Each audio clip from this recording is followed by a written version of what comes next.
Hi and welcome back to another LeetCode video. We're looking at graph problems today. We just completed the Pacific Atlantic water flow problem, and I thought maybe we should go through the other ones in order. So this is from the LeetCode 150 list. Yeah, let's have a look at number of islands. I believe I have solved this one before, but not in a while, so let's have a look. Submissions, yeah, last year. So, okay. So let's see what we are dealing with here. So we're given a m by n 2D binary grid, which represents a map of ones that represent land and zeros that represent water. And we're supposed to return the number of islands in the grid. An island is surrounded by water and is formed by connecting adjacent lands horizontally or vertically, but I guess not diagonally. You may assume that all four edges of the grid are surrounded by water. All right. And looking at the constraints, so we have the length and the width of the grid are going to be at least one. So we're guaranteed to have at least one cell in the grid. That could be land or water. Nice. And yeah, so if we look at these examples, we can see 1 represents land and 0 represents water. So this, I suppose, is one landmass, one island, so to say. And in this example, we can see we have one island up here that is surrounded by water. We have a diagonal connecting island, but since we're not connecting them diagonally, it's not connected. So this is the second island, and that one here would be the third island. Right, so, well, how to approach this problem? Well, if you see something like this, you should immediately think breadth first search or depth first search. So we have a traversal problem at our hands.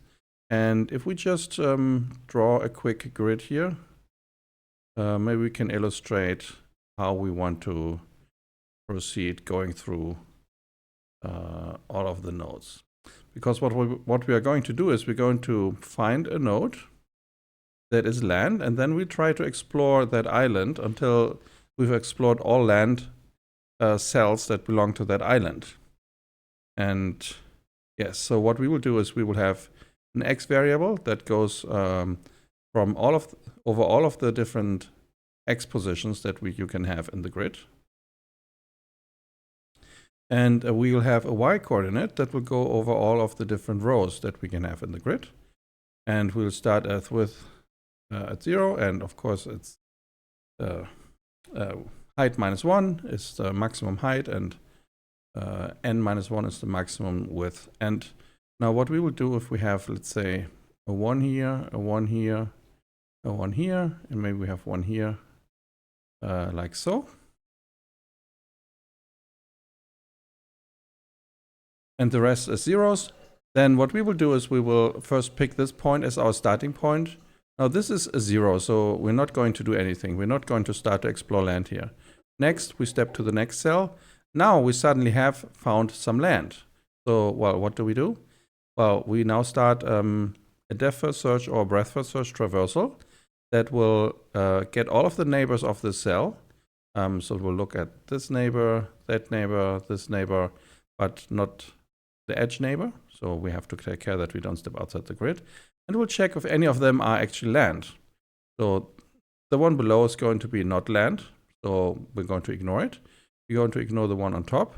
But the one on the right is another mass of land. So we're adding this to our traversal, right? And so we need to mark this cell as visited.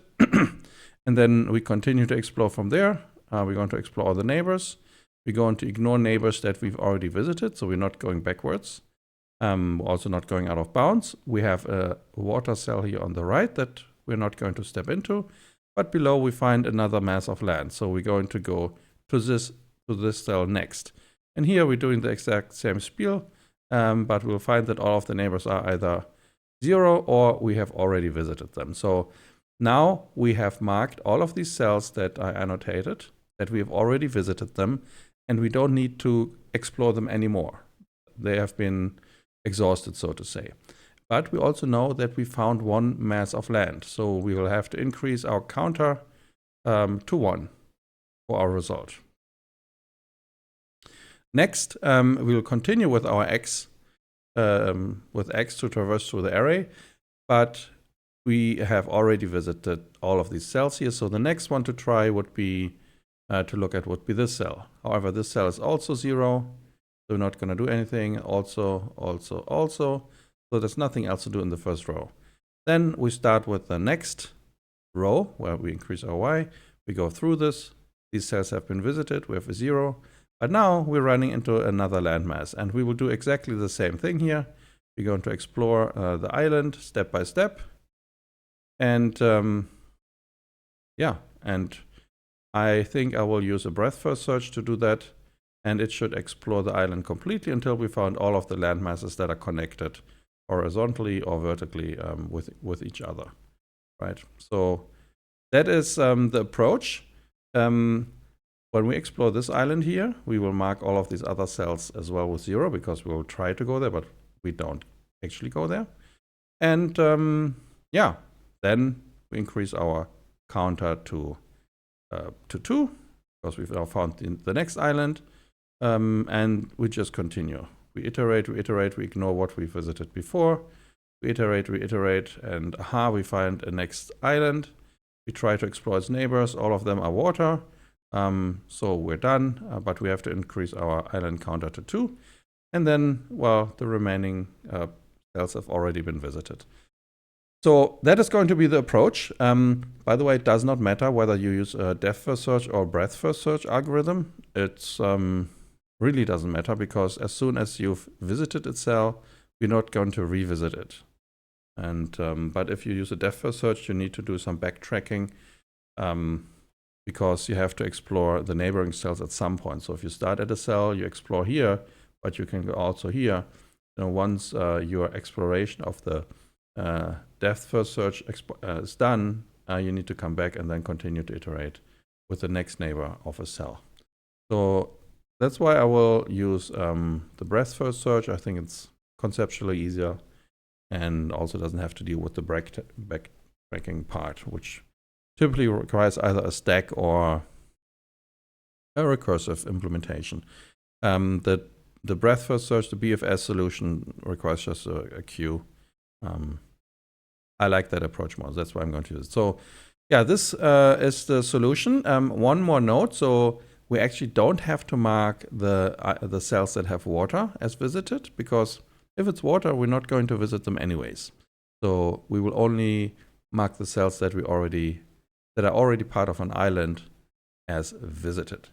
So yeah, let's go back to the code, and we should jump right into the coding part. But maybe first, let's think about the runtime. So we know that we have a grid that has width and height. We know that we want to iterate over all of the cells. And we know that we want to explore all of the islands. So the 2 loops for our x and y coordinates, that's going to put this to O of n times m time. And if we explore all the islands, well, at most, there's in the worst case, there's one huge island that spans the entire grid, in which case we're also visiting O of n plus n cells, but 2 times O of n times m doesn't change the runtime complexity, so it's really just O of n plus m time. And in terms of space, well, in terms of space, so the number of cells that we have to mark as visited is in the worst case also all of the cells, right? So it's the same. So we can just say of n times m time and space. And for a result, you just need a constant, right? That's the number of islands. That doesn't influence the complexity in any way. So cool. So yeah, so let's break down the problem. So first we're going to iterate, well, let's break down our approach into code. Let's go from x from 0 to the width. Let me check, what is the width? So width is m, right?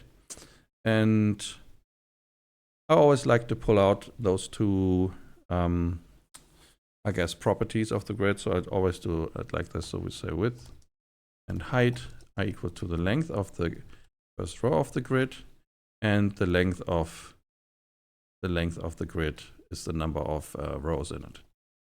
So grid, not grid. Okay, there you go. So we iterate with x over the entire range, and we also iterate with y over the entire range up to the height of the grid. All right, so now we have a position, and the position, we can put it as a tuple. That's where we're going to start. And well, the first thing that we want to do is we want to check whether we're on land or on water. So if grid at that position, first we have to select the row, and then we select the column.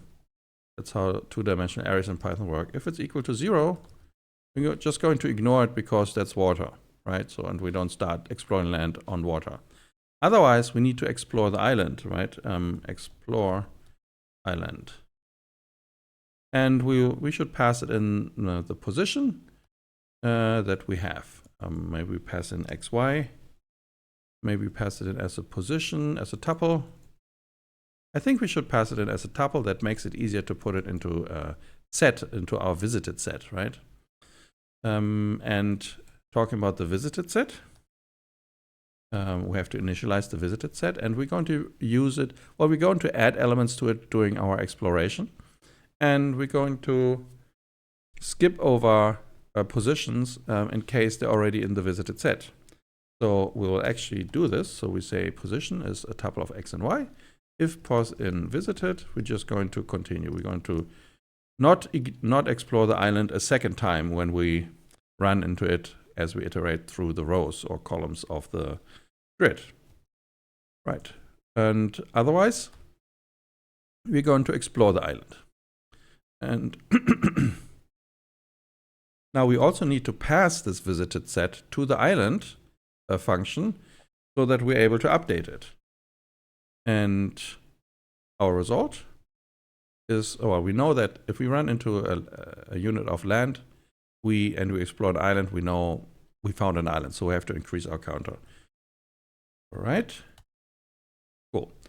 Now we need to implement our little helper function to explore the island. Let's do it like so. Explore island. We're going to start at a certain position, and we're going to use, well, we're going to take the visited set as a parameter to that island. Well, now I talked about how we need to get the neighbors, right? And I always like to put the get neighbors into a helper function when you're in an interview. That makes it, I mean, you can do it inline, but it makes it a little bit more structured. So we just want to know what are the valid neighbors of this position. So we just first need to just get the x and y coordinate out of this tuple, and we need to, oh, it ran the code. Anyway, I don't know, I pressed the wrong keys. And we need to return an array of the neighbors. So neighbors is an array, and we're going to return that at the end of the function. Return neighbors, right? So now we have to find, well, the next x, next y position in zip. And if you've seen some of my graph traversal problems or matrix traversal things, to calculate the next position for the next x and xy, I like to use this very approach where you use a simple for loop and also just a single for loop to do that. So first we want to calculate the left neighbor, so that is x minus 1, and we keep y the same. Now if we want to compute the neighbor to the top, well, x stays the same, but we have to decrease y. Now the neighbor to the right of x is x plus 1, and we keep y the same. And the neighbor to the bottom or below our current position, our xy position, will be at x, same x value, but at y plus 1. So this gives us, all of the different positions, left, up, right, and down position in that order. Now, what we need to do is we need to check, if that's actually a valid position. So if nx is smaller than 0, or nx is larger or equal than width, well, it's not valid. It's out of bounds, right? It's like water. Return, well, we're just going to skip over that, continue. Same for the y coordinate, right? We just check if ny is larger equal than height or smaller than 0. In that case, we ignore it. And the third case where we should ignore that position is if it's water, right? So if grid at we select the row first, then the column. That is equal to 0. We're also going to ignore it. Otherwise, we know that we found a position that is land, a neighbor position that is land. We're just going to append that to our array. Now, we have not checked whether we've already visited that position. That will come later in our iteration, but this is just one function to return the neighbors without any extra filtering beyond checking if it's, well, skipping water and skipping anything that's not in the bounds of the grid. So cool. So if we want to explore the island, well, I said that we want to use a depth-first search approach. We need some kind of queue. And in Python, the first in, first out queue that allows adding element at the end and popping them out from the front in constant time is the deck. If you have an array, removing elements from the beginning of an array is an O of n operation in Python, which is why we don't want that. That's no good. So I believe in LeetCode you don't have to import the deck, but in any other environment you probably have to do the following: from collections import the deck, and and now we just need to add elements to it, right? And the first element that we put into it is going to be the position. That's what we put into it. And yeah, and then we just do a little while loop. While there's still any landmasses to explore, we're going to stay in the loop. And in the end, we're just going to return. We don't actually have to return anything because we are just updating the visited set. So this is a function with side effects. It doesn't have any explicit return values. I mean, if you wanted to, you could, say visited equals, but that's really redundant. So you don't need that in this case.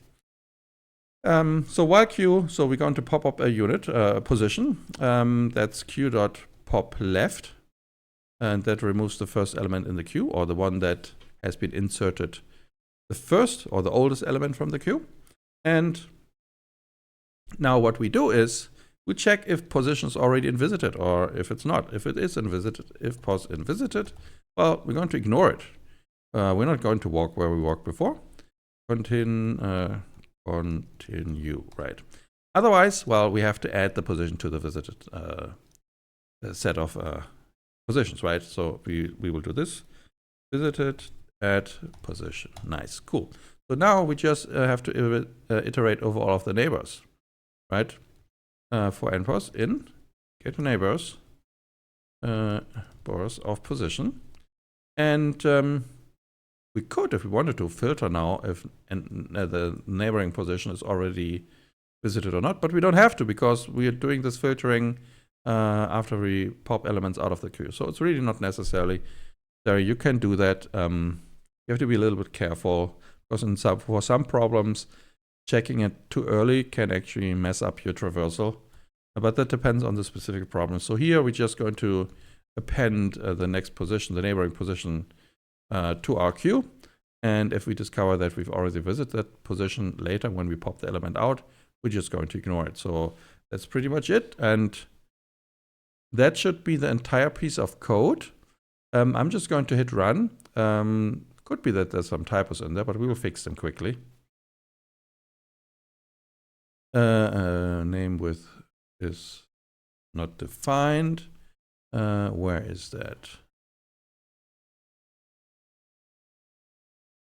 Wait a second, where is that not defined? For x in range. With height, length. For x in range, width and height, we have height. Did I have a typo? Did I fix that? Let's try again. Return results. Okay, that's not the right one. We have to return the result, singular. Wrong answer. Okay, expected 3, result plus equals 1. If we find a position, if position visited, we're going to continue. If it's water, we're going to ignore it as well. So, okay, so that means we have some logic error in our implementation. Well, that's not bad. Let's actually see if and why that happens. So either let me think. Position is x, y. Well, either it explores too many cells when we explore an island, or we are accessing the wrong grid element. So I'm going to check first. So here yx. So I'm checking if we first go for the y position, then for the x. Yx, that is correct. Xy is correct. Xy is correct. X minus 1, yx, that looks correct as well. So here we check against the width and the height, and x and y. And the next position, that should also be correct. Okay. Now we iterate over the height, we iterate over the width, and we're going to skip over. Okay. And when we put something into our deck, did I put that correctly into the deck? I can't remember. Q append position. That is the correct way to do it. But I thought you'd have to put it in here as a list as well. Position visited, we're going to continue. Otherwise, we're going to add it. Then we're going iterating over the neighboring positions. Let me just try and see if that was the problem. No, that wasn't the problem. Cool. Neighbors. Let's see. So we're exploring the island. I'm probably blind. I probably just don't see it. So if we have water, water is where we skip. And otherwise, we're going to continue. I think I'm going to add a little bit of debugging output. And let's see. Print exploring island. And what we're also going to do, we're going to print the y coordinate. Print a row, and in which row we are. So we will have a grid at row. So let me see if I can debug it this way.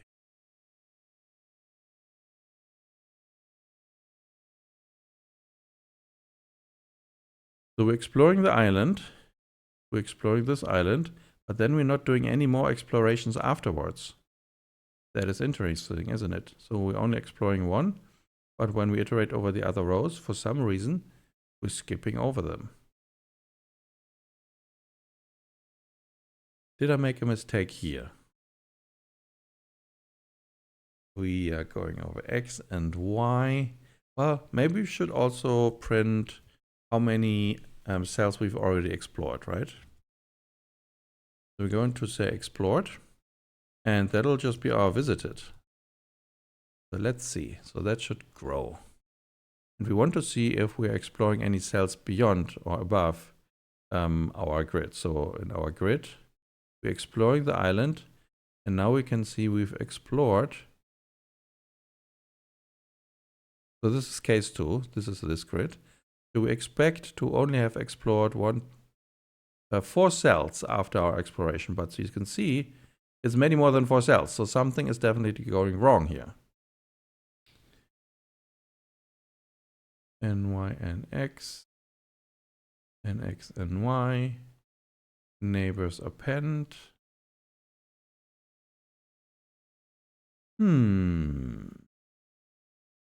Okay, so now I think we need to dive a little bit more into, well, what do the neighbors actually look like?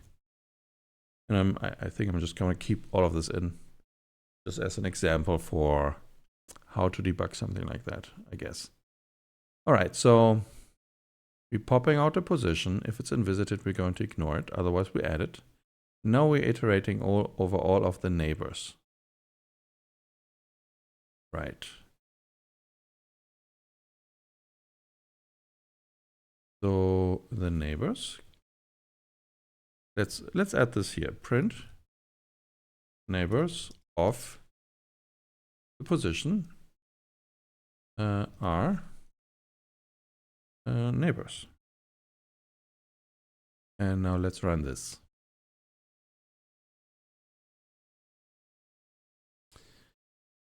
Exploring the island. So we're exploring position 0, 0. That is correct. 1, 0. But then we're going to 2, 0. We should never go to 2, right? Because that's water. So we're actually going to 2 zeros to this cell that is water. Oh, I think I see what the error is. Well, the problem is we get a grid of strings, not a grid of numbers. Yeah. So our error is really that we're doing a number comparison against a string, but we need to compare it against the string 0. So that's all we had to do. And if we run this now again, we should see this pass. And we can see now that when we're exploring the first island, we're really just exploring the 4 cells that belong to that island. That's all we're doing. And if we look further down, we see we're exploring the second island, which is just a single cell. Our neighbors. Oh, I put out a string, which is weird. So it should be that.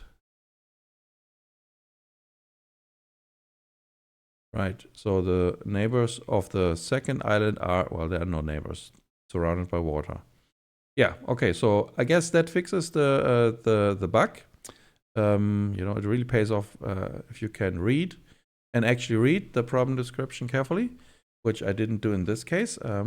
Let's see if I deleted all the print statements. I believe I did. I'm gonna submit this now to see if it passes all of the tests. And it does. Well, great success. So that concludes this video. You've seen the approach. It's really DFS or BFS, and you just have to mark all islands that you visited during your island explorations as visited, so that you don't count islands twice. That's all there is to this problem.